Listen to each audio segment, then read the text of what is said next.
Okay, so hello and welcome to episode 32 of Hunter x Hunter. So last episode we got into the fight between Hisoka and... Fuck, what's his name? I'm so bad with names. Castro. Castro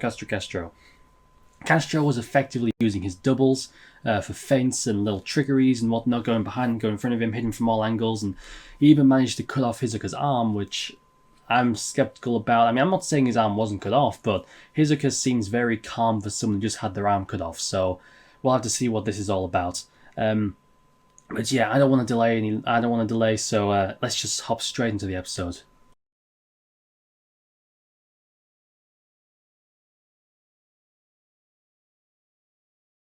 Okay, just a disclaimer before I get into discussion of this episode.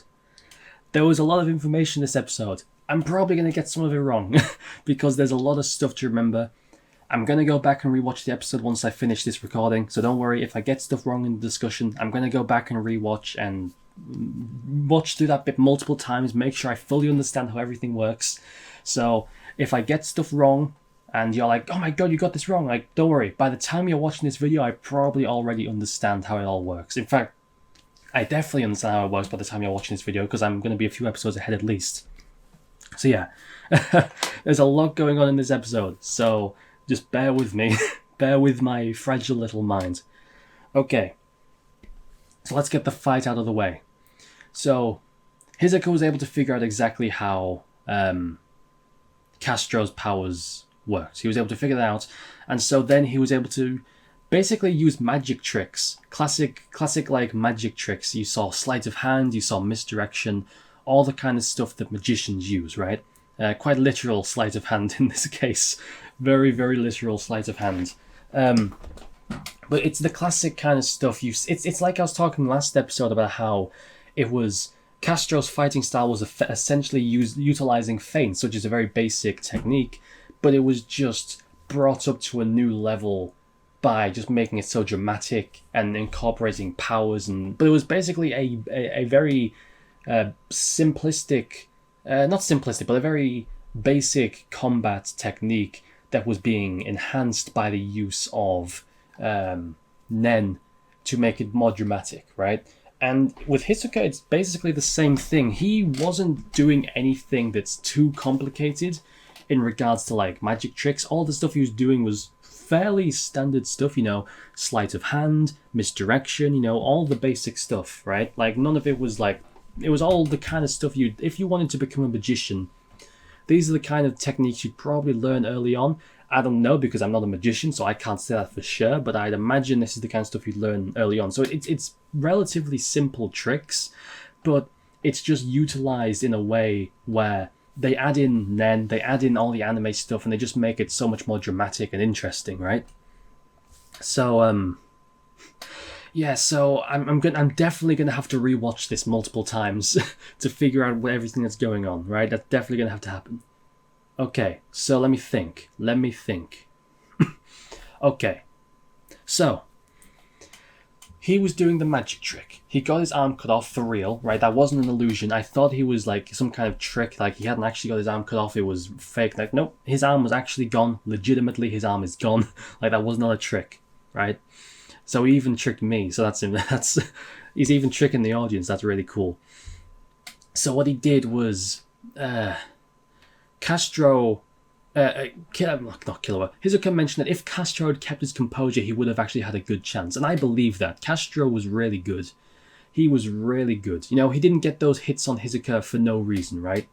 Like, yeah, Hisoka was kind of allowing it to happen because he was focusing more on observation than defense, right? He was kind of allowing it to happen to an extent. But you've also got to realize that just to get to that point at all, to get to the level in which Hisoka needs to allow that to happen at all, still means you're very high level, right? So this guy, Castro, don't sleep on him, right? He's very good. And Hisoka even said, like, yeah, if he'd kept his composure, he would have had a good chance. That doesn't mean he would have won, but it means the possibility is there that he could have gone on to win the fight, which is impressive, right? So for fucking Hisoka, his main goal here was to freak Castro out, to mess with his mind, to get him all emotional and angry so that he would lose that technique, right? Because what Castro was doing was very technique focused. He was using his head, he was using his brain, he was thinking, he was coming up with plans and all this stuff. And as soon as he loses his composure, a lot of that ability goes out the window, right? If you're a big brute who just bashes people's brains in and that's it, it doesn't matter if you get angry, you're probably going to be able to do the same thing you'd normally do anyway because you don't have much technique. But with this guy, he's all about technique, so making him lose his composure is going to have a huge impact on his ability. And so that's what Hisoka was doing, right?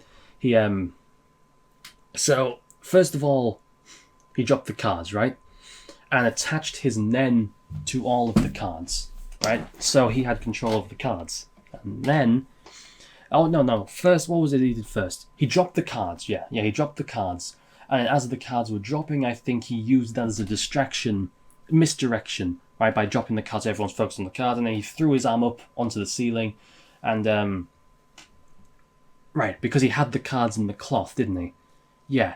Okay. It's just my mind's slowly figuring this out. So he had the arm in the cloth, and somehow got the cards in there. I'm not sure how he did that. So he dropped the cloth and the cards. That acts as a distraction while he throws his arm up onto the ceiling. The cloth drops down to the floor. He attaches his nen to the arm and to the cloth, right? The cards drop to the floor, and he attaches his nen to all of the cards, right? He uses a distraction. He does the little number thing, right? Oh, 9 plus 10 minus 15, blah, blah, blah, blah, to get people thinking, right? Their brains are whirling. He's trying to distract them, trying to make them think. So, because if you're distracting their minds, it's more likely that they won't be able to figure out the trick, right? Because they're thinking about other stuff rather than thinking about the trick. It's actually a pretty clever thing to do, right? And it's a classic number math magician type thing. You do a specific sequence of equations and you're always going to wind up at the same number, right? It's a classic trick. You see it all the time. He attaches... his nen, because his nen is attached to the cards, and then he attaches the nen from the cards to him, I believe he said, during that whole situation. He attaches them to various points in his body. Now, at first, I thought what he had done was he had attached the nen to his body so that he could keep track of the real one. That might still be the case, but I think it was because he had the blood on his body that he was able to detect, like, he had the blood and the clothes were a bit scuffed up, and that's how he was able to detect, like, which one was the real one and which one was the double, I think. I think that's how it was anyway. Because in making a double, he can't account for every possible aspect. Like, if he has a small scuff here on his clothes, he can't account for that every time he makes a double because he can't keep track of every single thing that happens throughout the entire fight. So there's going to be, as the fight progresses, the double is going to be easier and easier to figure out because he's going to look progressively more different from the original. I think that's how it is. So he attached the nen to him so that when the time came, he could snap his fingers. Well, not actually snap his fingers, but and then nen would like contract and the cards would be pulled in and would stab him, right? And the problem was with Castro is that he was so focused on utilizing his double that he forgot basic aspects of using nen. Because if he knew the basics, he could have put Ren into his eyes, I think they said. Now it allowed him to see through the trick. And it's like, there's stuff he could have done, especially because he said that once he saw the reattached arm, right, fucking Castro, once he saw the reattached arm, realized it wasn't magic, but it was an actual usage of nen, right? Because you can't, that's the only way he could have done that. So as soon as that happened, if Castro had been more calm and more remembering the basics of nen usage, he could have done the thing with the eyes, saw through the trick, and maybe he would have had a chance of counteracting it in some way and winning the fight. But he didn't, because he calmed down a little bit when that happened, but he was still too emotional, too angry. He charged in, got caught with the punch straight to the jaw, and yeah, a clean hit like that straight to the jaw. I really love how they did this, where you've got all this crazy stuff going on. The nen being attached to between the cards and the thing. It's not like he used psychic energy to throw his, like, it's not that. It's like, it's what I was going on a few episodes ago, where they give very, very concrete explanations for how the powers work, right? How did he get the fist to fly around and hit him in the face, right? If this was, again, ragging on Dragon Ball again, I'm sorry for Dragon Ball fans. I really got nothing against Dragon Ball. It's just a really good anime to go to for this. I swear, I'm not bragging on it. But like, with Dragon Ball, if a character did that, well, he just did it because of ki, right? He just manipulated ki, and that's how it works. But with this, they give an actual proper explanation. He created a tether between the arm and Castro, and so when the time came, the tether contracted and the arm, boom, smashed him in the face, right? It makes sense. When he was holding the fist out, right? When he was holding the fist out, it connected between him and the jaw. It makes perfect sense, right? Now that I think about it. Perfect sense, and I really love that. It was difficult for me to follow this time because it was like all this information going into my head. It's like, oh my god, there's so much stuff. I need to remember all this, right? So there's a few things that aren't quite clicking with me at the moment, but that's because it's my first time watching. I'm sure upon rewatching it a couple of times, it'll all click in my head.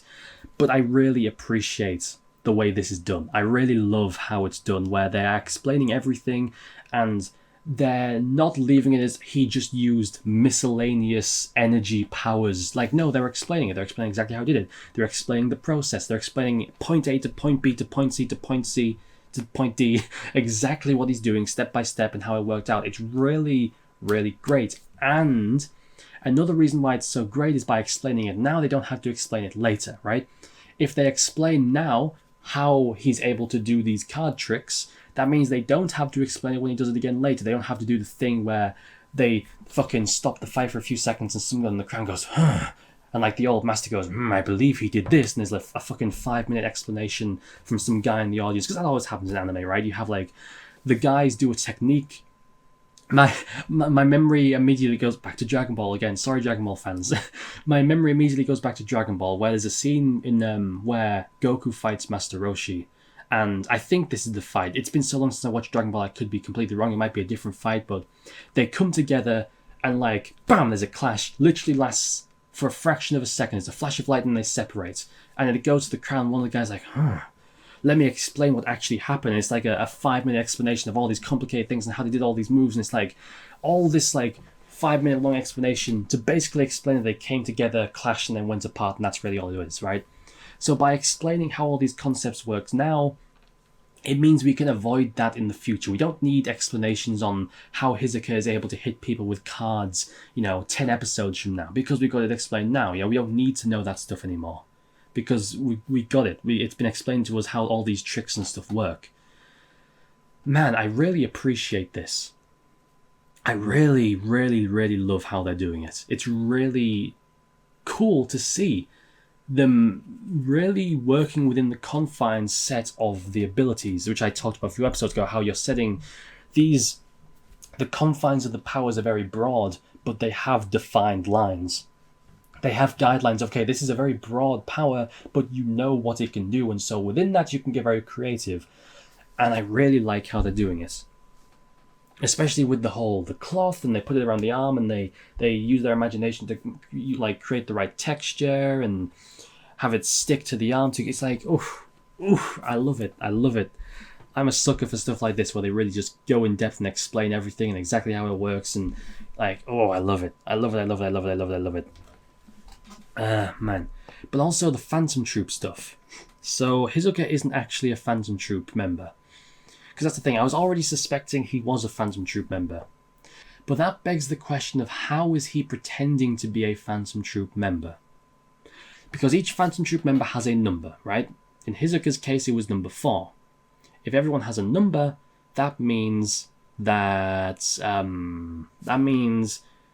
If everyone has a number, that means everyone has an identity, everyone knows who everyone is. We know who number 10 is, we know who number 13 is, we know who whatever. Like, we know who everyone's corresponding number is, we know what each number is. We are like, everyone knows everyone in the group. Not us, not the audience, but within the group, presumably.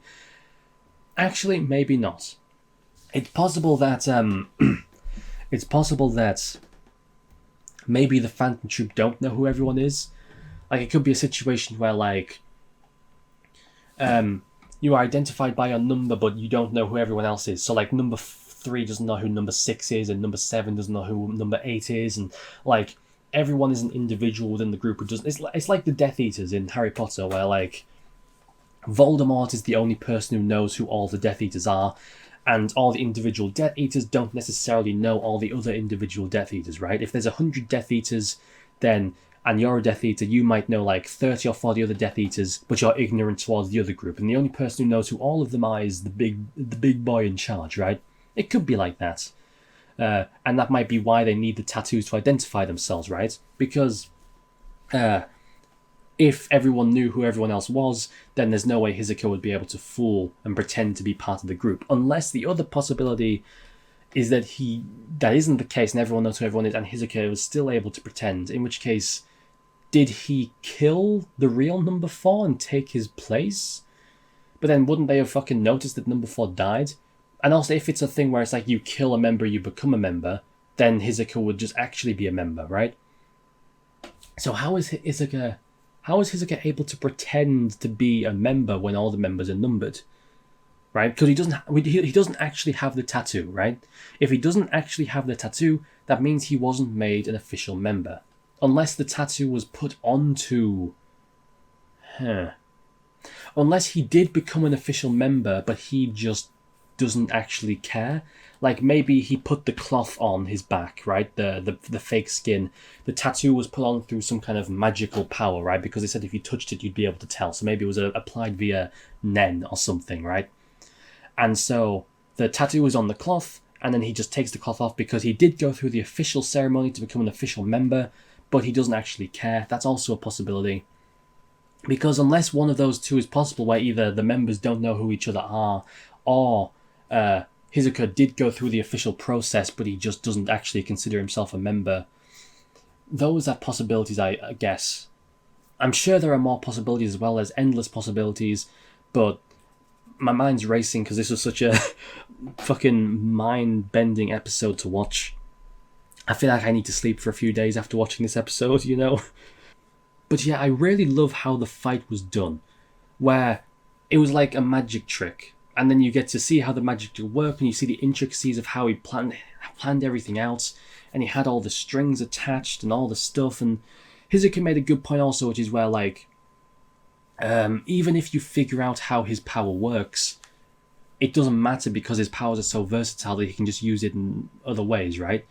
Right, even if you figure out the trick, he can just do something else because his power, he's not a one-trick pony. He doesn't have one trick and that's it. He clearly is very versatile. Yeah, so even if you figure out how this one specific trick works, it's not the end of his entire thing. Unlike the doppelganger guy, where if you figure out how the doppelganger works, then that's a very significant blow to his combat ability. He also mentioned the woman. Wait, I haven't even mentioned the lady yet. So she's presumably... It's interesting as well.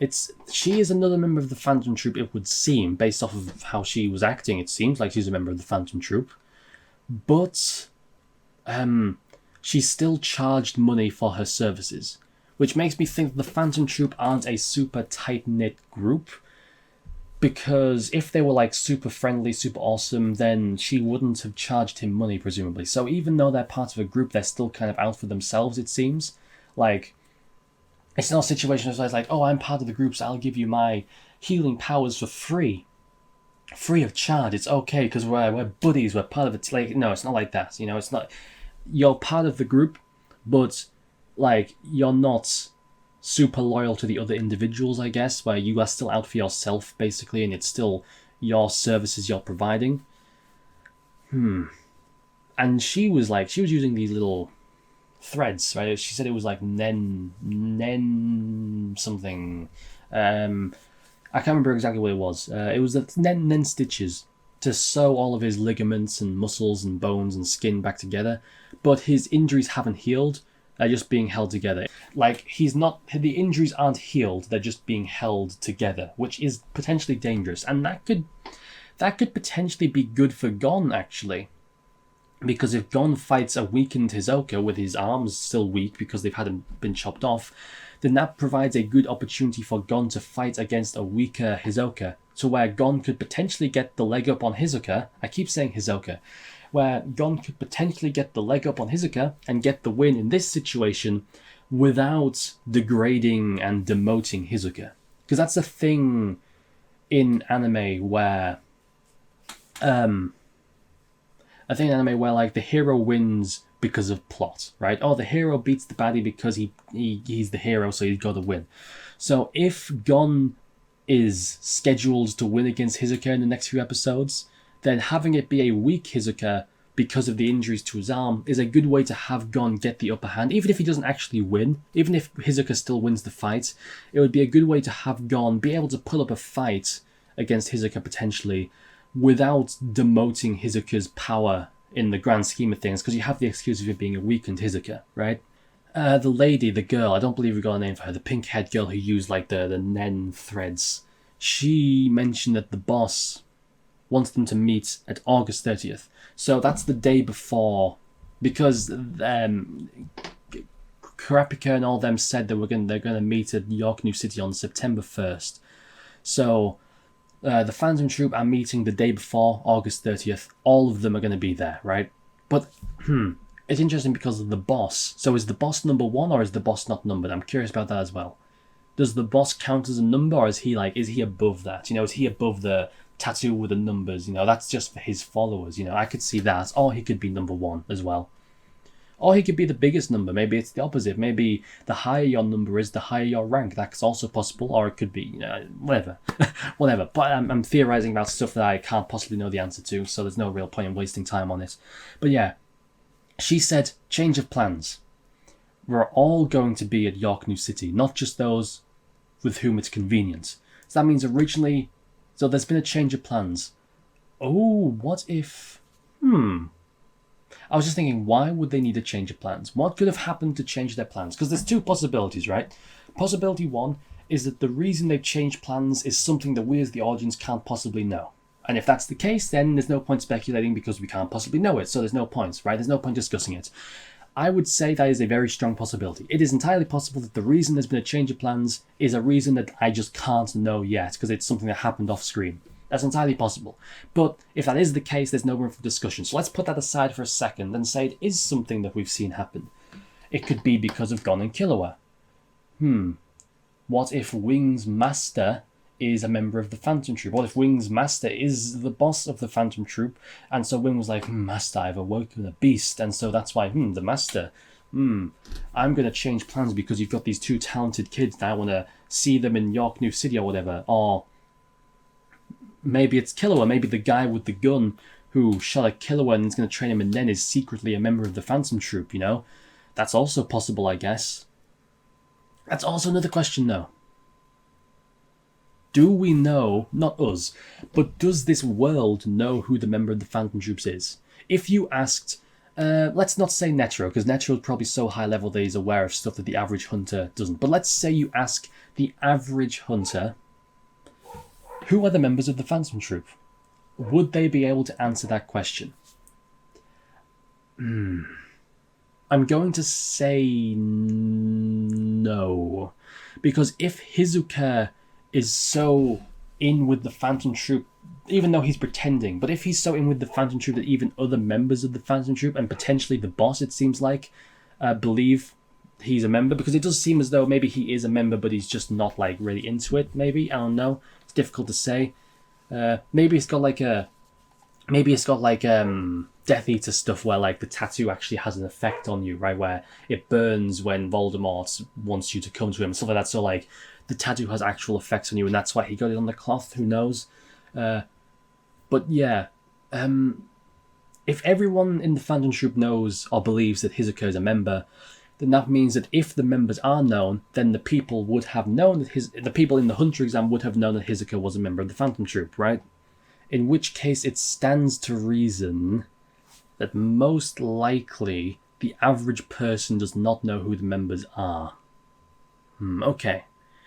But yeah, I could continue talking about this episode for a long time, probably, but I feel like I need to stop, rewatch a few times, really get this information locked into my mind so I actually properly understand it. You know, I need to get this information into my head, rewatch the episode a few times, really lock it down, make sure I understand it all, and then I can go on to the next episode. So yeah, I think I'll leave it there for today then. I'll rewatch the episode a couple times, really get the information in my head, and then I'll continue tomorrow, I think. So yeah, thank you all for watching. These episodes have been a bunch of fun. My mind is frazzled after that one, so I hope you enjoyed as much as I did. Thank you all for watching. If you liked it, give a like. If you didn't, it's fine. Subscribe if you want to be notified when there's new content. That would be really nice. You could change the colour of the button. That's always fun. Share the video around if you'll help me grow. That's also really appreciated. And I will see you in the next episode.